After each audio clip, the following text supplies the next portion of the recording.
Primeiro-Ministro dedicou-se a algumas banalidades de tipo moral, aliás, prontamente desmentidas pela sua prática recente.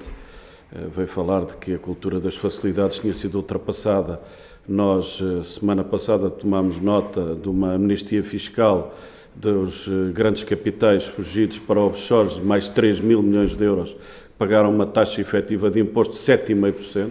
Pergunte-se a qualquer português ou qualquer portuguesa o que é pagar impostos muito acima disso. Essa moralidade nós enjeitamos-la. Enjeitamos outras moralidades acerca das clientelas partidárias. Todos nós sabemos aquilo que tem sido a dança das cadeiras na Caixa Geral de Depósitos, no Serviço Nacional de Saúde, noutras empresas estratégicas, antes e depois de privatizações. Aquilo que era importante no discurso de Passos Coelho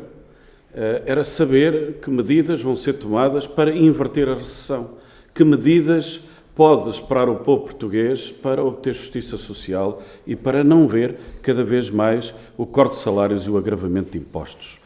E, portanto, era forçoso, era expectável que nos falasse do próximo Orçamento de Estado e do que é o essencial desse Orçamento de Estado. Ao que parece, as grandes linhas desse Orçamento de Estado precisam ainda do visto prévio da avaliação a quinta, aquela que dobra o cabo, segundo o Primeiro-Ministro, que ainda não teve lugar e, como tal,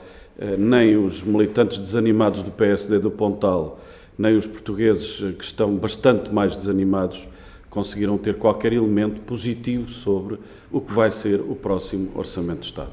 Mas percebeu-se a incomodidade, o embaraço do Primeiro-Ministro acerca do acórdão do Tribunal Constitucional que veio julgar inconstitucionais os cortes dos subsídios de férias e de Natal aos pensionistas e aos trabalhadores da administração pública. E aqui é que o Bloco de Esquerda, em momento oportuno, deixa o repto ao Primeiro-Ministro, que o Primeiro-Ministro, o Governo PSD-CDS, apresentem um orçamento retificativo, devolvendo aos pensionistas e aos trabalhadores da administração pública os subsídios cortados deste ano já considerados inconstitucionais e substituindo esses valores por outras medidas fiscais, já em linha com o futuro Orçamento de Estado, que tenham a ver com rendimentos de capital, como oportunamente o lembrou o Presidente do Tribunal Constitucional, e como o Bloco de Esquerda já materializou essas propostas a partir de impostos sobre o património de luxo, impostos sobre grandes fortunas em Portugal. Esses montantes estão a ser excluídos do esforço fiscal e têm que ser chamados à sua contribuição.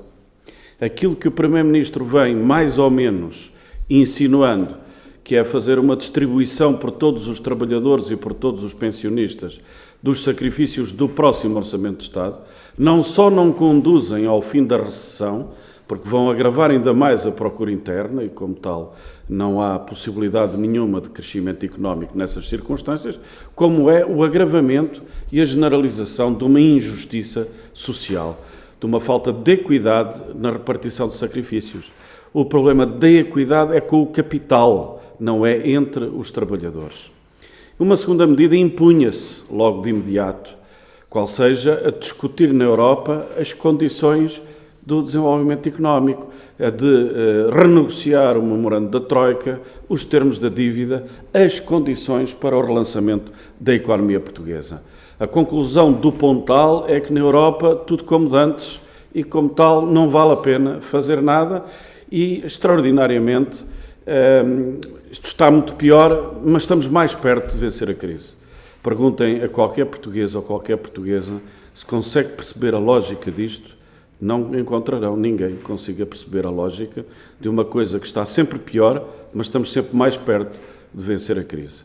E, portanto, o discurso do Pontal foi um discurso de incoerências, foi um discurso de más notícias, foi um discurso que não trouxe qualquer esperança às portuguesas e aos portugueses e, como tal, nós condenámo-lo pela sua vacuidade, pela sua inexistência política.